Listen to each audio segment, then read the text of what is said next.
This video is going to cover the normal distribution as well as how it connects to standard deviation. Let's go ahead and get started. So to begin with, I want to talk about the different types of distributions that we can see given data. Now, one option is called a symmetric distribution. What that means is that if I have a big list of data, I'm going to have the bulk of it, so notice how tall this middle bar is, the bulk of it's going to be in the center, and as I get to the edges, as I get to like the lowest amounts and the highest amounts, it lessens. We call this symmetric distribution a normal distribution, and it's sometimes referred to as a bell curve. You can tell it's symmetric because if I draw a line down the center, it's a mirror of itself. Now, on the other hand, besides a symmetric distribution, we have what's called a skewed distribution or skewed data. Now, this occurs when I have outliers or values that are far away from the bulk of the numbers that are just on one side. So, for example, if I look at a graph that is skewed left, the bulk of the information is over here, and you can tell that because the bars are the tallest over here. And then we have some outliers or some numbers that only appear a couple of times over here on the left-hand side. Skewed right, the bulk of the data is over here, but we do have a few outliers or some smaller amounts of values on the right-hand side. So skewed right and skewed left are my two different types of skewed distributions.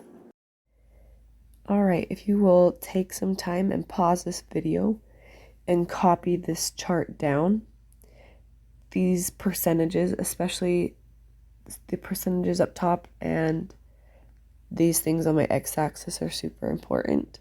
So again, if you'll pause this and take a minute and write these down.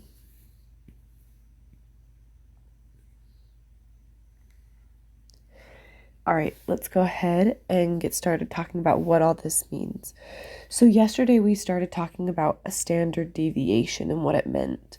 And we talked about how a standard deviation is the average distance from the mean.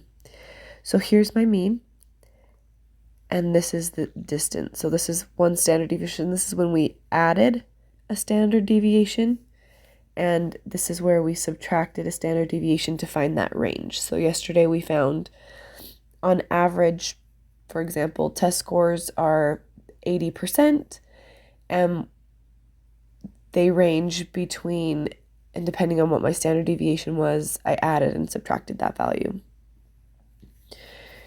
So on this graph, you'll notice this blue section down here. This represents all of the people who, for example, took a test.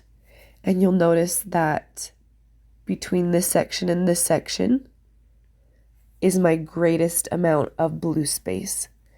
It represents 68%. So you notice up at the top from here to here, it represents 68% of the people who took the test. So, for example, if my students scored 80 on a test and the standard deviation was 3, that means, so plus 3 and minus 3, that means 68% of my students scored between 77 and 83. So that's what a normal distribution does, is it gives me these specific percentages. Now, we don't just have one standard deviation range. You can actually also take another step. So another minus 3. So 70, so another minus 3. So 74 and 86. So I could say something about this as well. Notice up here in my percentages, from two standard deviations in both directions, that's 95%. So I could say 95% of my students scored between 74 and 86. And so on. I could add 3 more. So to get 89, I could subtract 3 more to get 71. And I could say 99.7. So almost every single student scored between 71 and 89. Now, the reason why it doesn't say 100% is because we always are going to allow room for maybe there was one or two outliers beyond this range of 3 standard deviations. All right, let's go ahead and do an example. So we have 2,000 freshmen at Weber State University who took a biology test. The scores were normally distributed, so it follows this curve that we just talked about with a mean. So on my number line, my mean is in the center, a mean of 70, and a standard deviation of 5. So standard deviation of 5. That means on average, a student scored 5 below and 5 above 70. But remember that those are tied to specific percentages. So I'm going to draw in my standard deviation lines. So plus 5 and minus 5 is going to give me 1 standard deviation. So 75 and 65. We're going to draw in 2 standard deviations lines. So another plus 5 is 80. Another minus 5 is 60. We're going to draw in our last standard deviation line, 3 standard deviations, 85 and 55. Now remember my percentages. 1 standard deviation are those tally marks. 1 standard deviation was 68%, 2 standard deviations was 95%, and 3 standard deviations was 99.7. If you don't have this written down somewhere, write it down. So then these are percentages. Percent. So when the question says approximately 68% of students scored between blah and blah, I'm going to remember that 68% is 1 standard deviation or 1 tally mark away from the center. So from the range, and I'm going to highlight this in a different color, from here to here, because it's 1 step away from the mean. So what values were they? They ranged between scores of 65 and 75. The next question says approximately what, and this is going to be a percentage, of the students scored between 60 and 80. And if I go to my number line, I already have it written out. 60 is another tally mark in both directions. So 2 tally marks in both directions is 2 standard deviations. So 95%, and I can fill that in. So if you don't have these written down, you can see that these are going to be useful until we have them memorized. Skipping that page. Okay, another example. At one university, the mean distance commuted to campus by students is 16 miles. So people are commuting to campus, and it takes them around 16 miles to get there, with a standard deviation of 5.3. Suppose that the commute distances are normally distributed. So you don't have to draw those curves every time. I've gotten to the point where I just draw a number line. I put my mean in the center, so 16, and then I plus and minus. So plus 5.3 is 21.3. Plus another, this is my mean, and I usually write it so I can find my center. Plus another 5.3 is going to give me 26.6. And then another plus 5.3 is going to give me 31.9. I'm going to do the same, and I'm going to do subtraction the other way. So mean, this is 1 standard deviation, this is 2, this is 3, this is minus 1, so minus 5.3, and I need a calculator for assistance. So I like to use the decimals when I'm online. So 16 minus 5 minus 5.3 is 10.7.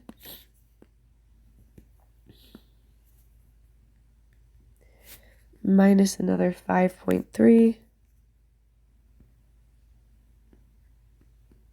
is 5.4.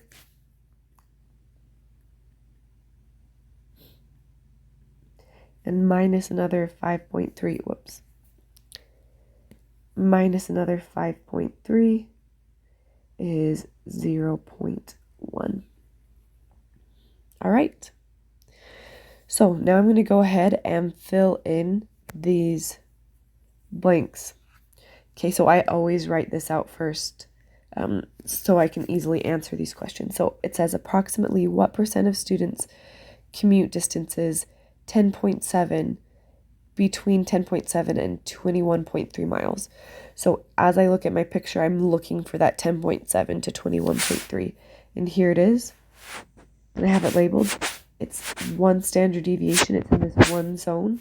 Remember, the one zone is 68%. So approximately 68% of students have a commute between blah and blah. Okay, and then the next one says approximately 95%. So they're fixing the 95%. Remember, 2 standard deviations is that 95%. So from here, choosing a different color, from here to here, my 2 standard deviations, negative and positive. So between 5.4 and 26.6 miles. Now, remember, 3 is 99.7, in case you forgot, and that would be 0.01, sorry, 0.1 and 31.9. All right. We're going to just go over one more example, and you'll see that this is actually how your assignment is written out. It's really similar. It's pretty much the same questions, just you have a drop-down menu for the approximately. So suppose the mean cranial space for men is 1020 cubic centimeters, and the standard deviation is 300. So let's do one more example. Remember, all I have to do is make a number line, 1020, and 300 is my split. So we're just going to do 300 in both directions. So 1020 plus 300 is 1320, plus another 300 is 1620, plus another 300 is 1920. So we had 1 standard deviation, 2, and 3. And now we're going to minus. So 1020 minus 300 is 720. Minus another 300 is going to give me 420. Minus another 300 is going to give me 120. So minus 1 standard deviation, minus 2, minus 3. So part A says approximately what, and it's going to be a percentage of men have cranial spaces between 720 and 1320. So I'm going to look at my picture. 720 and 1320 is 1 standard deviation. Get it fixed in your brain. 1 is 68%. So I'm going to take the drop down and I'm going to choose 68%. Now I'm going to change this to 99.7 so we can practice that. But approximately 99.7 of men have cranial capacities between blah and blah. So I'm going to go to my picture. Remember, 99.7 is 3 standard deviations. So I'm going to go out to those third tally marks that I have labeled, and I would choose 120 and 1920.